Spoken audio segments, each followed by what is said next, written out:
할렐루야. 네. 오랜만에 뵙습니다. 반갑습니다. 선교사님께서 설교하시고 또 김영모 목사님께서 설교하시고 3주 만에 이제 함께 이 자리에 쓴 것 같습니다. 오늘도 여전히 많은 분들이 갑작스럽게 처한 사항들 때문에 연락을 주셨어요.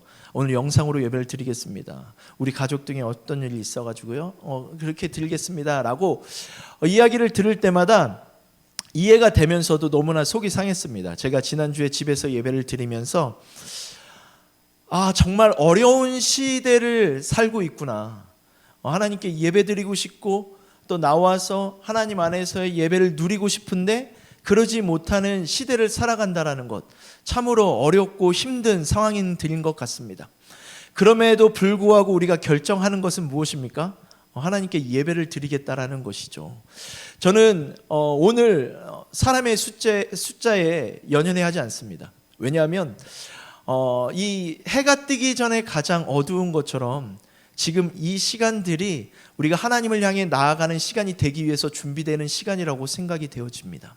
아멘이십니까?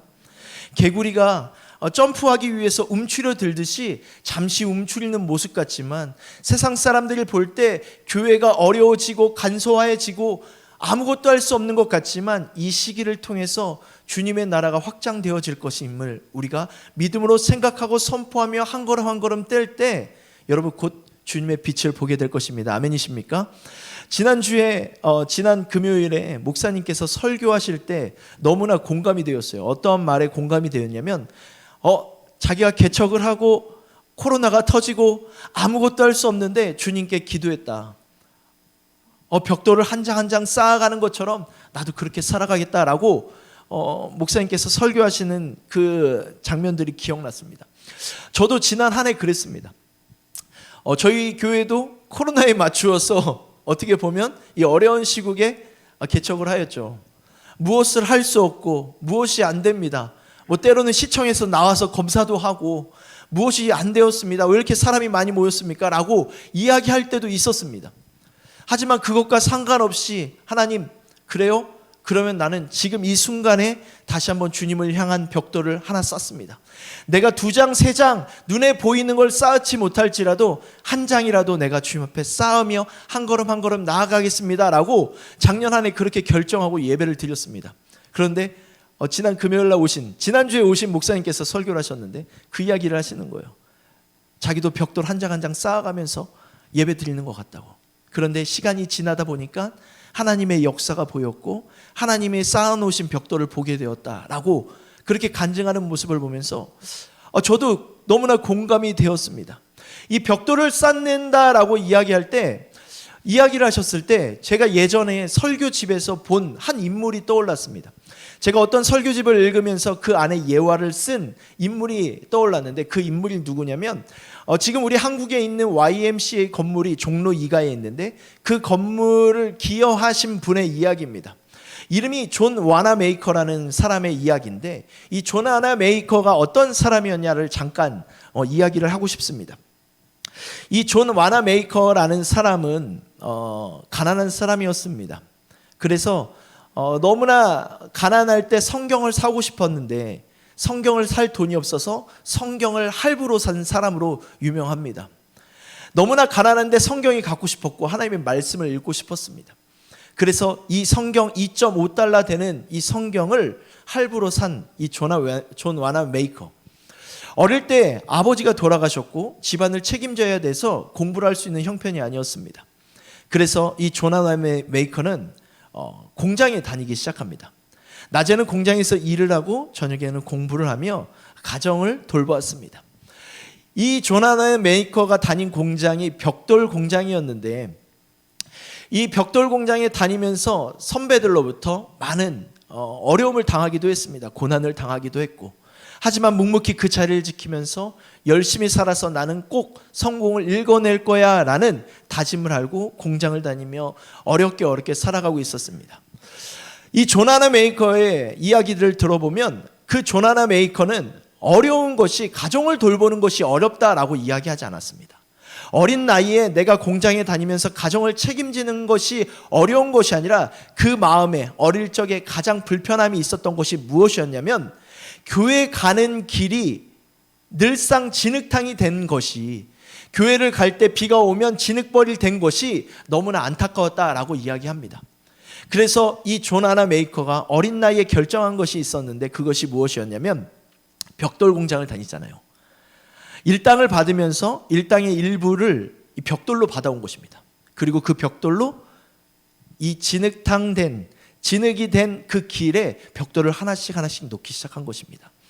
좋기 2년 정도 걸릴 그 길들, 한 달 정도 이 존 하나 메이커가 이 벽돌을 하나씩 그 길에 놓았을 때 형식적인 종교 생활을 하던 이 많은 신앙인들이 그의 모습을 보고 사람들이 변하기 시작합니다.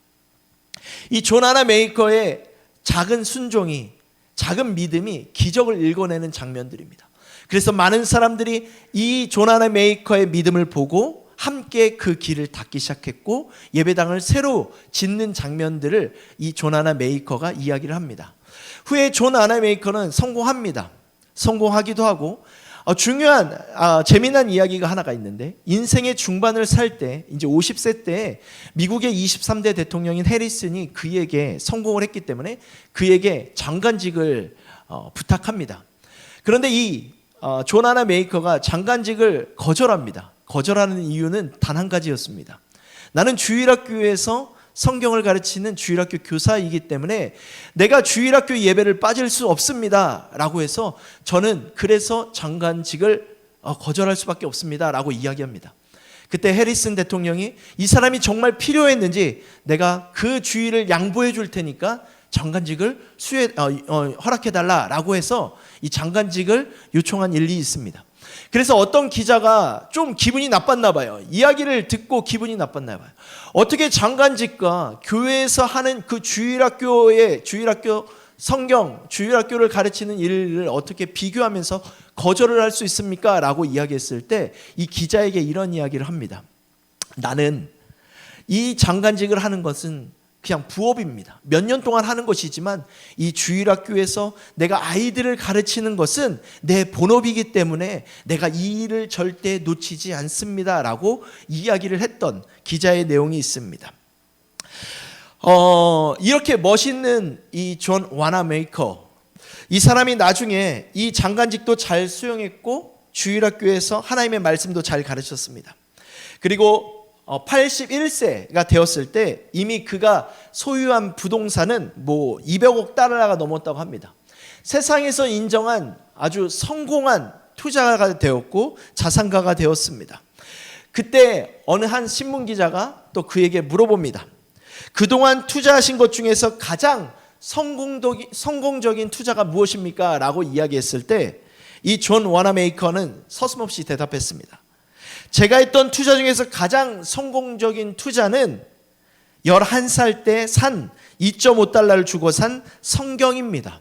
그 성경이 저를 이렇게 만들었습니다 라고 이야기했다라는 것입니다. 오늘 제가 이야기하고 싶은 이야기가 무엇인 줄 아십니까? 이 존 하나 메이커를 보면 우리가 딱 떠오르는 것이 길을 만든 사람인 것처럼 보입니다.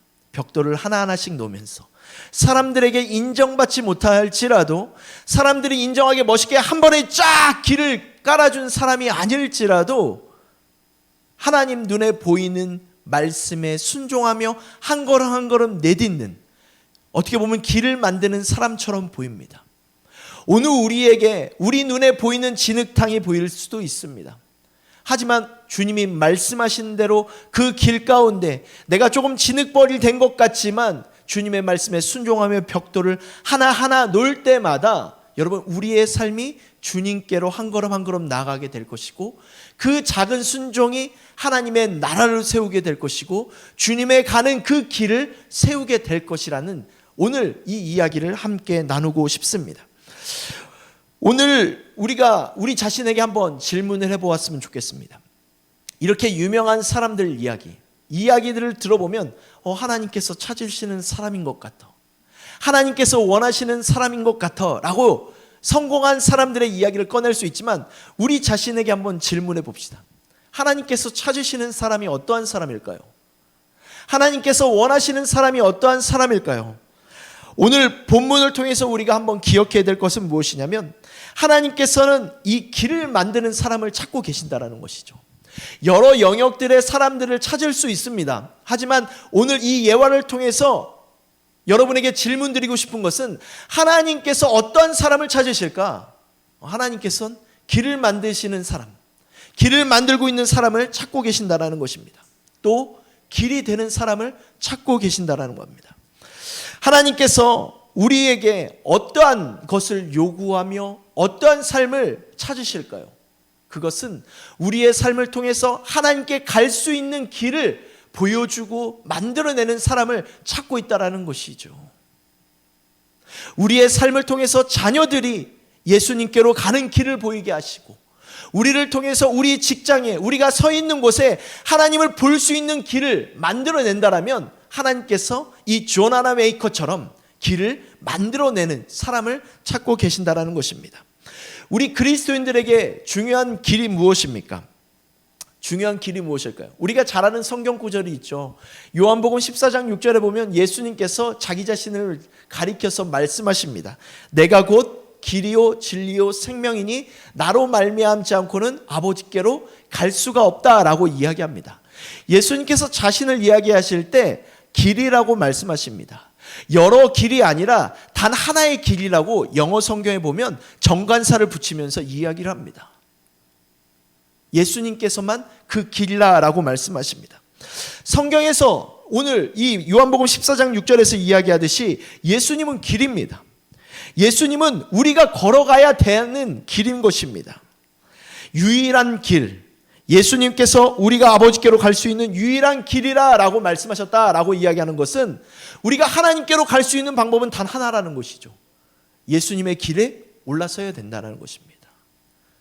내 눈에 보이는 선행의 길이 아니라 내가 눈에 보이는 착함의 길을 통해서 하나님께로 갈 수 있는 것이 아니라 내가 드려지는 많은 헌금을 통해서 하나님께로 갈 수 있는 것이 아니라 오직 예수님을 통해서 아버지께로 갈 수 있다라고 오늘 본문은 이야기하고 있습니다. 여러분, 예수님의 길을 타야 된다는 것이죠. 예수님의 길. 예수님께서 당신을 그렇게 소개하고 선포하셨습니다. 나로 말미암지 않고는 아버지께로 갈 수가 없다. 그래서 예수님은 어떻게 보면 길이며 길을 만드시는 분이시죠. 예수님께서 우리를 위해 새로운 살 길을 열어주셨고 우리가 예수의 피로 힘입어서 담대하게 하나님께로 갈 수 있도록 예수님께서 길을 만드셨습니다. 우리가 성막의 이야기를 많이 하죠. 하나님이 거하시는 장소가 어디입니까? 지성소라고 이야기하죠. 지성소는 하나님께서 거하시는 거룩한 곳입니다. 그래서 대제사장도 1년에 하루만 들어갈 수 있는 곳이 이 지성소입니다. 우리가 흔히 이야기를 들어서 하루에 한 번만 딱 들어갈 수 있어 라고 우리가 알고 있는데 하루에 3번 들어갑니다. 대제사장이. 아직까지도 어떠한 분들은 설교를 하시면서 한 번 딱 들어간다라고 이야기하는데 성경을 자세히 보면 이 대제사장이 들어가는 장면들이 기록되어 있는데 대제사장이 1년에 단 하루에 들어가는데 처음 들어갈 때는 향을 피워서 구름 날개, 이 하나님의 괴가 있는 그 날개 끝을 가리기 위해서 향을 피우기 위해서 들어갑니다. 그리고 또 두 번째 들어갈 때는 자신의 죄를 위해서 자신의 죄를 해결하기 위해서 이 백성들의 죄를 해결하기 전에 자신의 죄를 해결하기 위해서 수송아지 피를 들고 들어갑니다. 또 세 번째는 이스라엘 백성의 죄를 위해서 염소 2마리를 들고 이 지성소에 들어갑니다. 이렇게 지성소는 아무나 들어갈 수 없는 곳이고 1년에 단 하루 7월 10일 대속죄일 날 이 죄를 해결하는 날 들어갈 수 있는 거룩한 곳입니다. 그런데 오늘 우리가 본문의 말씀에 보니까 히브리서 말씀에 보니까 이 지성소 얘기가 계속 나옵니다. 그리고 우리가 들어갈 수 있다라고 이야기를 하고 있습니다. 오늘 읽었던 이 본문 말씀을 잠깐 보도록 하겠습니다. 히브리서 10장 19절 20절에 보면 우리가 읽었던 말씀인데 이 세 번역으로 보면 이렇게 이야기합니다. 우리는 예수의 피를 힘입어서 담대하게 지성소에 들어가게 되었습니다 라고 이야기합니다. 이제까지 우리가 알고 있었던 건 무엇이냐면 지성소에 아무나 들어갈 수 없다라는 것이죠. 대제사장만, 그것도 1년에 딱 한 번 들어갈 수 있는 곳이 지성소였는데 들어갈 수 있다라고 히브리서 기자가 소개하고 있습니다. 예수께서는 휘장을 뚫고 우리에게 새로운 살 길을 열어주셨다라고 이야기하면서, 그런데 그 휘장이 예수님의 육체, 그의 육체라고 설명하고 있습니다. 예수님께서 우리를 위해서 새로운 삶을 열어주셨습니다. 예수님께서 십자가에 못 박혀 돌아가셨죠. 십자가에 못 박혀 돌아가신 장면 가운데에 동일하게 일어난 장면이 있습니다. 그것이 무엇이냐면 성전의 휘장이, 성소의 휘장이 찢어졌다라는 것이죠. 예수님께서 십자가에 달려서 돌아가실 때 성경에 기록되어 있죠. 성소의 휘장이 찢어졌다라고 이야기합니다. 너무나 충격적인 사건이기 때문에 이 복음서, 새 복음서에도 함께 기록되어 있는 장면입니다. 성소의 휘장이 찢어졌다. 성소의 휘장은 두 개인데 오늘 이야기하고 있는 이 지성소와 성소를 나누는 천에 대해서 이야기하고 있는 것입니다. 출애굽기 26장을 보면 이 성소의 휘장이 어떻게 만들어졌는지 기록되어 있습니다. 그냥 우리가 생각하는 얇은 커튼, 집에서 하고 있는 얇은 커튼이 아닙니다. 성소의 휘장은 24개의 실을 꼬아서 만들어서 줄 72개를 섞어서 짠 아주 튼튼한 커튼입니다. 두께는 9cm 정도였고 길이는 22m, 넓이는 11m 정도 된 엄청나게 크고 두꺼운 천입니다. 이 성소 휘장을 달기 전에 이 먼저 휘장을 정결하기 위해서 꼭 하는 과정이 있습니다. 그것이 무엇이냐면 이 정결탕, 깨끗한 물에 넣었다가 꺼내야 합니다. 그 과정을 거친 후에 이 성소에 휘장을 매달았습니다. 그때 정결탕에 넣은 휘장을 꺼내어서 성소로 옮기려면 이 제사장 300명이 이 휘장을 같이 함께 옮겼다고 합니다. 그러니까 얼마나 무겁고 크고 두꺼운 천막인지, 그 커튼인지 아시겠죠? 그만큼 휘장이 크고 무거운 것입니다. 그런데 예수님이 십자가에 못 박혀 돌아가셨을 때 그 성소에 있던 휘장이 찢어졌다는 것입니다. 그렇게 크고 무겁고 두꺼운 것이 어떻게 찢어질 수가 있겠습니까? 제가 생각할 때 이 두께나 무게를 통해서 어떻게 보면 떨어질 수는 있는데 찢어지지는 않겠죠. 그렇게 두꺼운 것이. 삼손이나 어떤 힘이 센 사람이 그 휘장을 찢을 수 있을까요? 저는 아무도 찢을 수 없다고 생각합니다. 이 크고 무거운 성소 휘장이 위에서부터 아래까지 찢어져서 둘되었습니다. 성소 휘장이 위에서부터 아래로 이렇게 자연적으로 찢어질 가능성이 얼마나 될까요? 저는 가능성이 없다라고 말씀드리고 싶습니다. 한마디로 이 사건은 초자연적인 사건입니다. 그런데 이 엄청난 사건은 예수님께서 십자가에 돌아가셨을 때 일어나셨죠. 왜 예수님께서 돌아가셨을 때, 예수님께서 십자가에 못 박혀 돌아가셨을 때 이 성소의 휘장이 찢어졌을까요? 우리가 예수의 피를 힘입어서 담대하게 지성소로 들어가게 하려고 휘장이 찢어졌다는 것입니다. 이 히브리서 기자가 오늘 우리에게 전달하는 것이 무엇인지 아십니까? 찢어진 성소 휘장이라는 것입니다. 이 지성소가 휘장에 가려져 있었는데 대제사장밖에 들어가지 못하는 그 곳에 성소 휘장이 찢어지면서 우리가 예수 십자가의 피를 힘입어서 지성소에 가서 하나님을 만날 수 있다는 것입니다. 이 히브리서를 기록한 사람은 이 구약의 동물 제사가 아니라 오직 예수님의 피로 제사함을 받고 하나님의 자녀가 된다는 것을 이야기하고 있습니다. 그래서 히브리서 저자가 이야기합니다. 예수님의 십자가 죽음을 성소 휘장이 찢어진 사건과 연결시켰다는 것입니다. 아까도 이야기했지만 이 성소 휘장은 사람이 찢어서 들어갈 수 있는 것이 아닙니다. 그 누가 해줄 수 있는 것이 아니라 하나님께서 하실 수 있는 사건이라는 것이죠. 예수님께서 무엇을 위해서 친히 십자가에 못 박혀 돌아가셨습니까?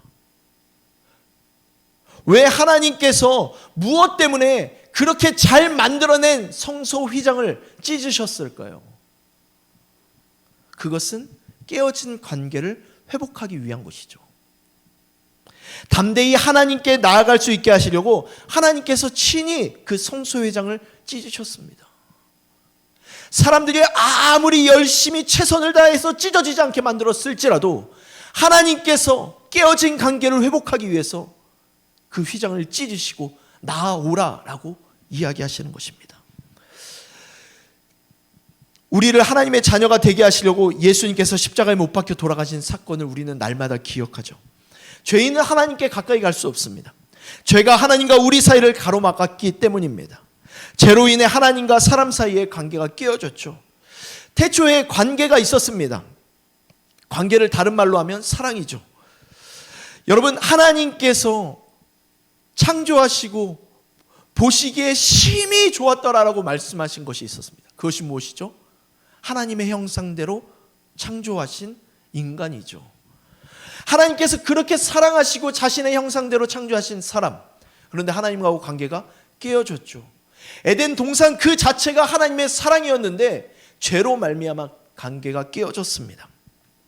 하나님과 사람의 친밀한 관계가 있었던 이 에덴 동산에서 죄를 짓고 친밀감이 사라지면서 하나님과 이 죄로 인해서 멀어지게 됩니다. 아담도 하와를 외면했고 가인은 아벨을 죽이며 이 죄 때문에 일어나는 일들이 계속적으로 세워집니다. 죄가 죄를 낳게 되어지고 결국 하나님과 멀어지게 됩니다. 이 깨어진 관계를 회복하기 위해서 누가 오셨습니까? 예수님께서 이 땅에 오셨죠. 친히 이 땅에 오셨습니다. 그래서 막힌 담을 허물고 우리가 하나님께 더 가까이 갈 수 있게 하려고 예수님께서 십자가에 못 박혀 돌아가셨습니다. 성소회장이 위에서부터 아래로 찢어진 사건, 성소회장이 찢어진 사건을 통해서 우리의 관계가 회복이 되었죠. 에베소서에 있는 말씀을 한 구절 찾아보고 싶은데 에베소서 2장 13절 14절에 있는 말씀입니다. 우리 한번 함께 읽도록 하겠습니다. 여러분이 전에는 하나님에게서 멀리 떨어져 있었는데 이제는 그리스도 예수 안에서 그분의 피로 하나님께 가까워졌습니다. 그리스도는 우리의 평화이십니다. 그리스도께서는 유대 사람과 이방 사람이 양쪽으로 갈려있는 것을 하나로 만든 분이십니다. 자, 여기까지 읽겠습니다. 바울이 이 에베소 교회를 향해서 쓴 편지입니다. 바울은 예수님의 십자가 사건을 깨어진 관계 회복과 연결시킵니다. 이 에베소서뿐만이 아니라 우리가 잘 알고 있는 고린도전서, 로마서 이러한 것들이 바울이 그 당시에 있던 교회를 향해서 쓴 편지입니다. 로마서는 로마 교회에, 고린도 전후서는 이 바울과 고린도 교회의 서신이 왔다 갔다 하는 내용들을 쓴 것이 이 고린도 전후서입니다. 이 교회마다 은사도 있었고 하나님의 부흥도 맛보았는데 그 안에 문제가 생겨납니다. 문제들이 생겨날 때마다 예수 그리스도의 이름으로 바울이 쓴 편지들이 바울 서신이죠. 우리가 읽었던 이 에베소서도 마찬가지입니다. 지금 우리가 오늘 읽었지만 말씀을 읽어보니까 이 유대 사람과 이방 사람이 양쪽으로 갈려있다라는 문제가 있다라는 것을 이야기하면서 이 문제를 해결할 수 있는 방법에 대해서 바울이 에베소서를 통해서, 에베소 편지를 통해서 이 문제를 해결해주는 장면인 것입니다. 에베소 교회의 유대인과 이방인 성도들의 관계가 깨어졌다 봅니다. 하나님을 믿는다고 하면서 자기 중심적인 생각에 사로잡혀서 살아가기 때문에, 자기 생각만 옳다고 주장하기 때문에 같은 교회를 다니면서도 문제가 생겨난 듯합니다. 그래서 이 당시에 보여진 이 에베소 교회를 향해서 바울이 이 안타까운 소식을 듣고 안타까운 마음으로 보낸 편지, 이 에베소서. 어떻게 보면 우리가 잘 알 수 없지만 이 바울이 이렇게 편지를 쓰고 이런 이야기를 꺼내는 걸 보니까 분열에 있었던 것 같습니다. 바울이 그래서 이 에베소 교회를 2년 동안 양육하며 세웠는데 이 서로 등을 달리는 이 장면들 때문에 예수님의 이야기를 꺼낸 것입니다. 왜 예수님께서 십자가에 못 박혀 돌아가셨는지를 설명했고, 하나님과 원수된 우리의 깨어진 관계를 회복하기 위해서 예수님께서 십자가에 못 박혀 돌아가셨다라는 것들을 이야기해 줍니다. 분열과 갈등이 아니라 화해와 평화를 위해서 예수님께서 십자가에 못 박혀 돌아가셨다라는 것들을 이 에베소서를 통해서 이야기합니다. 에베소서 2장 16절에 이후에 있는 말씀에 보면 이렇게 기록하고 있습니다. 원수된 것을 십자가로 소멸시키고 십자가로 이 둘을 한 몸으로 만드셔서 하나님과 화해시키려는 것입니다. 그분께서는 오셔서 하나님께서 멀리 떠나 있는 이방인 여러분에게 평화를 전하시고 하나님께 가까이 있는 사람 유대인들에게도 평화를 전하셨습니다. 이방 사람과 유대 사람 양쪽 모두 그리스도로 말미암아 한 성령 안에서 아버지께로 나아가게 되었습니다. 그러므로 이제부터 여러분은 외국 사람이나 나그네가 아니요 성도와 같은 시민이요 하나님과 가족입니다 라고 이야기하면서 하나됨을 이야기하고 있다는 것입니다. 지난주에 우리 안에 어떠한 것들이 있었습니까? 큰 일들이 있었죠. 큰 정치적인 이슈가 있었습니다. 선거가 있었죠. 저는 이 선거를 보면서 또 우리나라의 모든 상황들을 보면서 참 안타까운 것이 있습니다. 그런 것 무엇이냐면 분열이라는 것이죠. 이념의 차이, 지역적인 차이, 자신의 가치의 차이로 서로 헐뜯는 장면들. 근데 올 이 정치적인 이슈를 보면서 이제 갈라지는 것이 하나 더 있더라고요. 뭐 시대와 세대를 갈라지는 것도 있었지만 이제 남자와 여자도 갈라지는 모습들도 보게 되었다는 것입니다. 여러분, 이 상황에서 가장 필요한 것이 무엇일까요? 누가 옳다라는 것을 지금 이야기하고자 하는 것이 아닙니다. 이 분열, 균열이 보일 때 우리가 집중해야 될 것이 무엇인 줄 아십니까?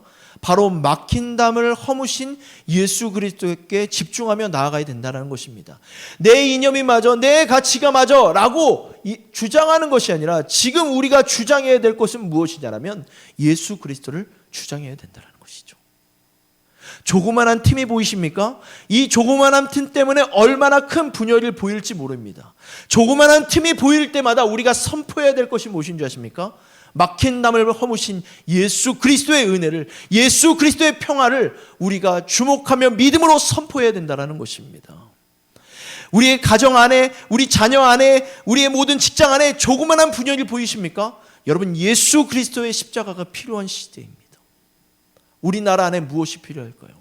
어떤 이슈함이 필요할까요? 어떤 주장의 올바름이 필요할까요? 여러분, 저는 이 시대가 되면 될수록 여러분 예수 그리스도의 십자가의 사건이 필요하다고 생각합니다. 사랑함들, 서로를 돌봄들, 예수님 때문에 하나가 되는 이 사건들을 볼 필요가 있다는 것입니다. 여러분, 예수님께서 십자가에 못 박혀 돌아가신 그 순간에 성소의 휘장이 찢어졌다라고 말씀드렸습니다. 예수님께서 우리를 구원하시려고 당신의 육체를 찢으셨을 때 어떠한 길이 열립니까? 새로운 살 길이 열렸습니다. 새로운 살 길이 열렸다는 것입니다. 휘장이 찢어졌을 때 새로운 살 길이 열려졌다는 것. 예수의 피로 힘입어 하나님께 담대히 나아갈 때 구원의 역사를 보게 되는 것이죠. 예수님께서 십자가에 못 박혀 돌아가셨을 때 그 주변에 누가 있었습니까? 예수의 어머니인 마리아와 또 그의 제자 요한이 있었습니다. 십자가에 못 박히신 예수님을 가장 가까이 보았던 요한이 자신이 쓴 요한 1서에 보니까 이 예수님을 어떻게 표현하고 있냐면 요한 1서 2장 2절에 보니까 그는 우리 죄를 위한 화목제물이다 라고 이야기합니다. 우리만 위할 뿐 아니라 온 세상의 죄를 위함이다 라고 이야기합니다. 또 4장에 보니까 사랑은 여기 있으니 우리가 하나님을 사랑한 것이 아니요 하나님이 우리를 사랑하사 우리 죄를 속하기 위하여 화목제물로 그 아들을 보내셨다라고 이야기하면서 이렇게 얘기합니다. 사랑하는 자들아, 하나님이 이같이 우리를 사랑하셨은즉 우리도 서로 사랑한 것이 마땅하도다라고 이야기합니다. 내가 다른 사람을 사랑해야겠다라고 마음 먹고 사랑하는 것이 쉬운 줄 아십니까? 하루 이틀은 할 수 있습니다. 그런데 어떤 여러 감정적인 요인이나 환경들을 보면서 그 사람을 계속 사랑하는 것은 어렵죠. 그런데 하나님께서 우리를 사랑한 것을 깨닫고 하나님께서 우리의 이렇게 미약한 모습, 정말 개미 같은 모습인데도 우리를 사랑해 주셨어, 예수님을 보내주셨어 라는 사랑을 깨달을 때 우리가 다른 사람을 사랑할 수 있다는 것을 알려주시는 거죠. 진정한 사랑을 깨닫는 사람이 진짜 사랑을 할 수 있습니다. 그렇지 않습니까? 여러분, 100마디를 들어서 이야기하는 것보다 한 번 보고 이야기하는 것이 그 사람에게 자신감이 있는 것처럼 하나님의 사랑을 진짜 깨닫고 경험한 사람이 진짜 사랑을 하게 된다는 것이죠. 흔들리지 않는 사람, 변함없는 사람 할 수 있게 되는 것입니다. 그렇다면 우리는 이제 어떻게 살아야 하는지가 참 중요한 문제이죠. 우리는 어떻게 살아야 할까요? 우리도 예수님처럼 길을 만드는 사람이 되어야 합니다. 우리도 누군가를 위해서, 예수님을 드러내기 위해서 길을 만드는 사람이 되어야 되고 우리도 길이 되어야 합니다. 길이 되기 위해서, 길을 만들기 위해서 우리가 첫 번째로 해야 될 일이 무엇인 줄 아십니까? 정말 길이 되고 싶으십니까? 길을 만들고 싶으십니까? 우리가 해야 될 일이 무엇인 줄 아십니까? 오늘 말씀의 제목입니다. 찢어야 한다라는 것입니다. 찢어져야 한다라는 것이죠. 찢어져야 길이 되고 길을 만들 수 있습니다. 그렇다면 무엇을 찢어야 할까요? 나의 무엇이 찢어져야 될까요? 우리의 교만이라는 것이죠. 우리의 아집, 모남 성품을 찢어야 된다는 것입니다. 우리가 하나님을 잘 믿는 것 같지만 때로 하나님을 가리우는 것들이 있다면 여러분 담대히 찢어야 된다는 것이죠. 나중에요. 나는 할 수 없어요. 그건 난 지금 못해요. 내가 어떻게 하나님을 믿지만 하나님을 사랑하지만 나는 그거 할 자신이 없어요. 라고 하는 것이 아니라 친히 보여주신 그 하나님의 사랑에 힘입어서, 예수 피에 힘입어서 우리도 우리의 자신 가운데 하나님을 보이지 못하게 하는 것들, 모난 성품들이 있다면, 하나님을 보지 못하게 하는 것들이 있다면 여러분 과감하게 찢을 수 있어야 된다는 것입니다. 내 생각만 옳다고 주장하는 고집도 찢어야 되고, 타인의 아픔에 무딘 우리의 무관심도 찢어야 합니다. 상대방을 존중하지 않는 못된 언어 습관도 찢어야 합니다. 하나님의 말씀과 기도들보다 그냥 내가 알고 있는 것에, 그래서 그 알고 있는 정보들 때문에 한숨에 맞춰 사는 일그러진 우리의 모습도 찢어야 합니다. 여러분 자신에게 한번 질문해 보십시오. 여러분은 무엇을 찢어야 합니까? 여전히 하나님을 신뢰하지 못하는 나의 연약함을 찢을 수 있어야 되는 것입니다. 우리의 휘장이 두꺼운 것 같고 무거운 것 같고 찢을 수 없을 것 같을지라도 우리는 찢는 용기가 필요하다는 것입니다. 하나님께서 행하실 일을 기대하지 않고 불안해하고 염려하고 걱정하고 근심에 사로잡힌 우리의 연약함을 찢어버립시다. 우리를 찢어야 길이 되고 내가 찢어져야 길을 만들 수 있다는 것입니다. 내 눈에 보이는 자존심 때문에 하나님이 가리고 있다면 여러분 자존심 좀 찢어버립시다. 찢어버리고 예수님의 온전한 성품들을 드러내면서 예수님을 향한 길을 만들고 길을 되는 여러분이 되시기를 간절히 소망합니다. 어떻게 보면 길은 다른 말로 이야기하면 삶이죠. 내가 살아가는 것이죠. 우리가 살아가는 인생입니다. 길을 만들고 길이 된다는 말이 그렇게 살겠다라는 고백인 것이죠. 어떻게 사는 것이 예수님처럼 길을 만드는 삶일까요? 오늘 우리가 히브리서의 말씀을 읽었는데 그 말씀에 답이 있는 듯합니다. 히브리서 10장 21절 25절 말씀 함께 보도록 하겠습니다. 그리고 우리에게는 하나님의 집을 다스리시는 위대한 제사장 예수님이 계십니다. 그러니 우리는 확고한 믿음을 가지고 참된 마음으로 하나님께 나아갑시다. 우리는 마음에 다 예수의 피를 뿌려서 죄책감에서 벗어나고 맑은 물로 몸을 깨끗이 씻었습니다. 또 우리에게 약속하신 분은 신실하시니 우리는 흔들리지 말고 우리가 고백하는 그 소망을 굳게 지킵시다. 그리고 서로 마음을 써서 사랑과 선한 일을 하도록 격려합시다. 어떤 사람들의 습관처럼 우리는 모이기를 그만하지 말고 서로 격려하여 그 날이 가까워오는 것을 볼수록 더욱 힘써 모입시다. 오늘 성경에 보니까 길을 만드는 방법에 대해서 이야기하고 있습니다. 길을 만들고 길이 되는 삶을 살기 위해서 먼저 우리에게 필요한 것이 무엇인 줄 아십니까? 히브리서의 말씀을 보니까 확고한 믿음을 가져야 된다라고 이야기합니다. 확고한 믿음이 무엇입니까? 흔들리지 않는 믿음인 것이죠. 우리에게 위대한 대제사장 예수님이 계시다라는 믿음입니다. 위대한 제사장은 예수 그리스도이십니다. 예수님께서 우리의 삶을 다스리신다라는 믿음이 필요합니다. 나의 학교도, 나의 가정도, 나의 직장도, 내가 만나는 사람, 내가 서 있는 곳에 예수님이 나와 함께 하신다. 나를 통치하시고 나를 다스리시는 예수님이 계신다라는 확고한 믿음이 필요하다는 것입니다. 하루 24시간 중에 365일 중에 예수님과 얼마나 동행하시며 예수님을 선포하십니까? 여러분, 우리가 날마다 고백할 필요가 있습니다. 거울에 설 때마다, 내가 무엇을 할 때마다 예수님 나와 함께 계십니다. 예수님이 나의 위대하신 대제사장이십니다. 예수님 나의 길이십니다 라는 확고한 믿음이 필요합니다. 두 번째로 길을 만들고 길 되는 삶을 위해서 히브리서 기자는 이야기합니다. 흔들리지 않는 소망이 필요하다라고 이야기합니다. 세상이 변하죠. 믿는 사람조차 주님을 떠납니다. 학생 때 예수님을 만났는데 예수님을 향해서 울면서 기도했는데 왜 예수님을 떠납니까? 왜 예수님을 예배드리는 일을 멀리합니까?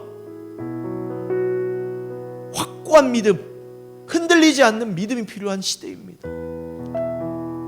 예수님보다 내 가치가 우선순위 되기 때문에 예수님께 흘렸던 눈물보다 지금 내 상황, 내 마음대로 살고 싶은 그 마음을 쫓아가게 되어 있습니다.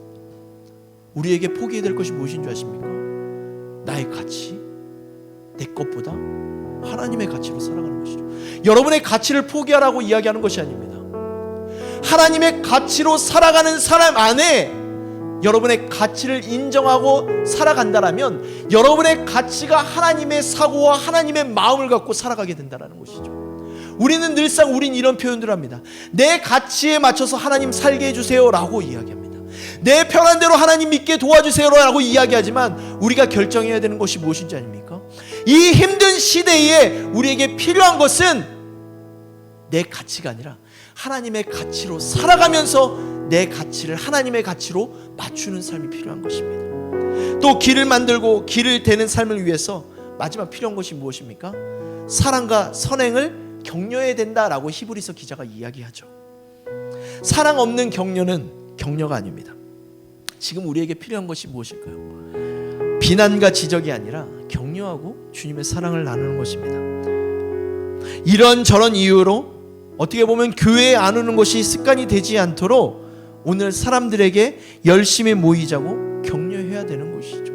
예배의 자리로 하나님을 만나는 자리로 모이도록 격려해야 된다는 것이죠.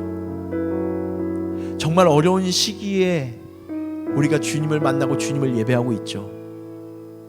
그리고 우리의 다음 세대들도 정말 어려운 시기에 또 어려운 시대에 예배를 드리고 신앙을 지키며 살아갈 것입니다.